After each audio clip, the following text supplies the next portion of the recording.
And a very good morning once again from the beautiful Gold Coast. So this is my room. Have a look at it. Hey, friggin' clothes there, friggin' nice bed over there, little cozy place I've got here in my room. I like my room.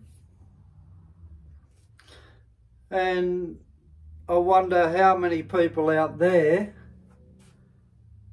likes their room. And the reason why I like this room is because when I come into this room, I am in my own place and in a space where I don't have to talk to anybody. I don't have to engage with anybody that I don't want to, other than social media or the internet or television or any other electronic device. I am not worried about other people or interactions or what they say about me or how they treat me. I am not concerned about the nastiness. I'm not concerned, that's from other people at times. I'm not concerned about people's motives. I'm safe. Just to name a few, how many people can relate to any of that? I'm confident to assume a few can relate to coming to a safe place where each and every one of us feel secure in that environment. And why do you think that we feel secure in environments where we feel safe? And we might not even consciously be aware of feeling safe. We might just like it. We might like that independence. We might like just being in our own home and have no one around us. We might like to connect with people when we want to connect with people. Why do we take on pressures from others and responsibilities that we believe we have to do to survive? I know we have to work. I know we have to pay the bills. That's a given, yeah? Absolute given. But when people have hurt us and people have been very nasty to us, and that's going to happen because unfortunately, irrespectively of what we want to do in a safe environment, we're going to be tried and tested. There's just no way escaping that other than staying in your room and never ever coming out of it, or staying in your safe place and never emerging from your safe place. And that's unhealthy. We need to feel, we need to overcome our struggles, we need to overcome what we get hurt by, we need to overcome criticism, we need to overcome being bullied, we need to overcome cruel people in the world, and whatever other things that we have to overcome. I'll go into that at another time, but we have got a lot of power within us to take accountability and responsibility for our souls to help us overcome things more effectively for the long term. But anyway, I'm diverting away from the room, yeah? I'm diverting away from this room. Well, in in the room or in a safe place, there's freedom. And there's a lot of different distinctions with the word freedom. If you're in prison, you might level that to losing your freedom. If you're in a society where people are trying to take away free speech, you might level that to freedom. If you're being suppressed, you might level that to freedom. If you're being controlled, you might level that to freedom. But I'm talking about emotional freedom. The real core component to each and every single one of us as human beings. It is so core that it's the essence of how our life develops from our emotions. And that emotional freedom that each and every one of us seek is a journey that will take a lifetime to master if you're on a journey of mastery. If you're on a journey of mastery, you can hear everything that you want to hear and resonate with as far as being inspired or feeling upbeat or feeling relatable to what you hear.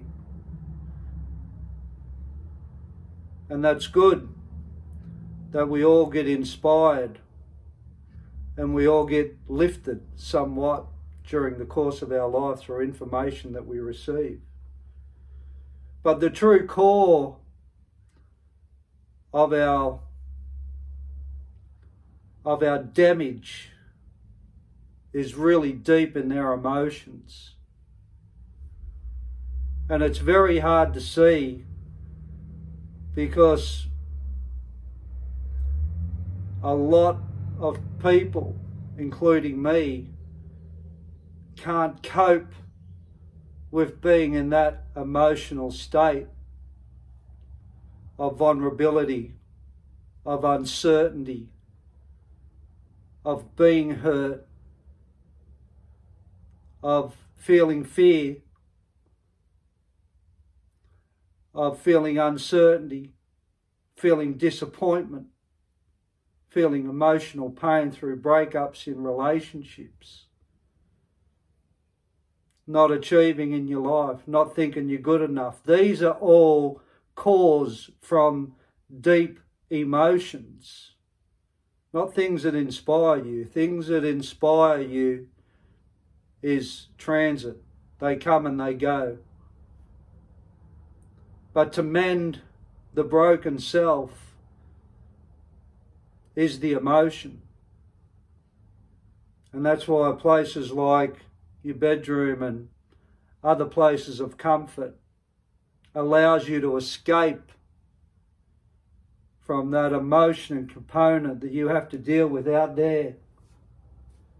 Be that if you're a child and you're struggling going to school, be that going to a job that you don't like, be that being in a relationship that you don't like, be that not liking yourself. You got to face everything that's outside of that door of the bedroom. And it's hard to face your true self when you don't understand how sensitive you are and how vulnerable you are. And it's okay to be like this.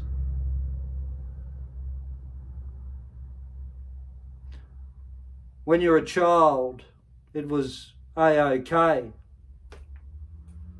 As a child, it was okay to cry. As a child, it was okay to be wrong. As a child, it was okay to make mistakes. But when we grow up, We start thinking that we're stupid when we make mistakes. We start thinking that we're not good enough. We start questioning our self-worth as we get into an adult, because we're supposedly to be something different because we're now more mature from a child. I don't think so.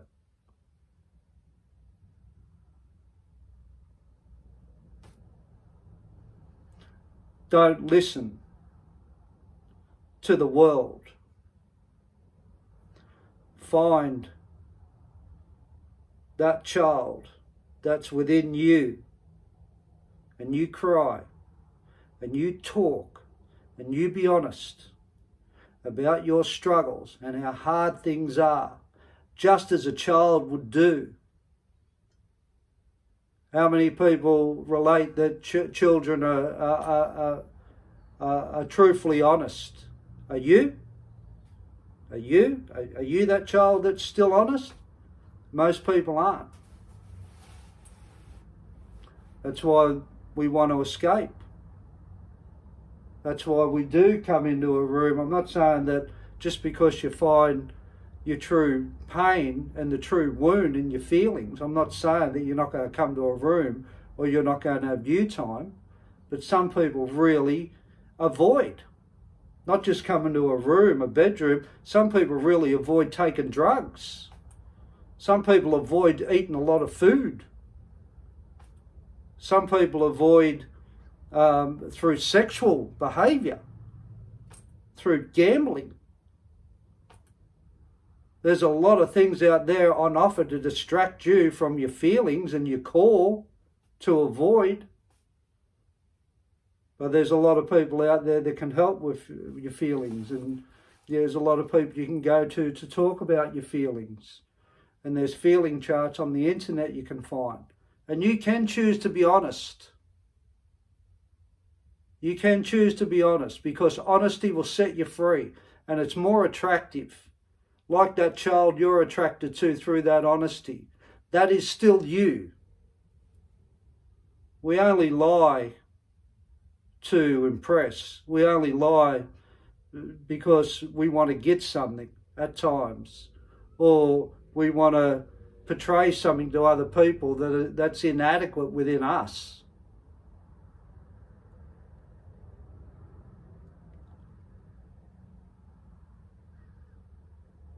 So there's a lot you can discover about yourself other than just getting inspired and uplifted by positive words or watching something that motivates you.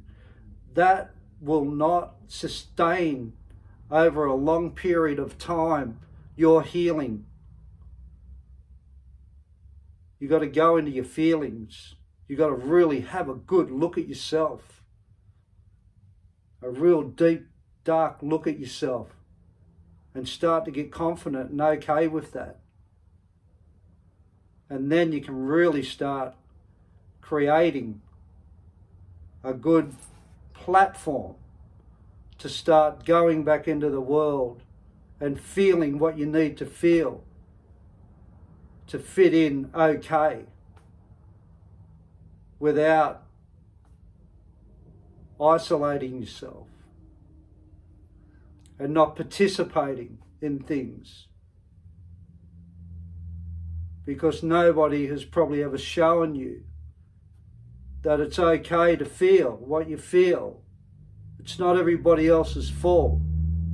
Everything happens to you through other people for you to learn. You've been hoodwinked to think and blame other people. People have created an illusion within you, so it feels good to blame. Well, you know what? It feels good to overcome yourself. It feels good to be courageous. It feels good to achieve. It feels good to get over yourself. Better than blame. Trust me, I've been there, man. I've been there. I've been to the darkness of the darkness. I've been to hell. And I've got out of it. Well, what I'm talking about, the responsibility for myself and understanding how I act and how I behaved, by not blaming people and taking stock of my feelings all the time. My feelings. Spent years in jail, heroin addict, charged with a murder when I was a kid, in a maximum security jail as a child. I know fear. I know this shit. I know it better than anyone. I'm very confident when I say that. I've written a book about that. King Hit book. It's a great book. It's got more than inspiration in it. It's got a roadwork. It's got a structure to show people how to get out. So next time you come to your room or you want to isolate, as I said, it's okay. It's all good. Maybe get a book. Maybe buy a book. Maybe look at the internet about things about your soul and your heart, and check out your feelings. Google truth. Google taking responsibility for yourself. And you will be that inspired person that you get inspired by others. Trust me, it works. God bless us all. And have a good day. It's Monday, and it's a beautiful day because we are all connected, irrespectively of where we position ourselves in our own comfortability and our own comfortable surroundings. We are still connected to each other. No walls separate us, no bars separate us. Everyone's connected in God's world. God bless. Take care now.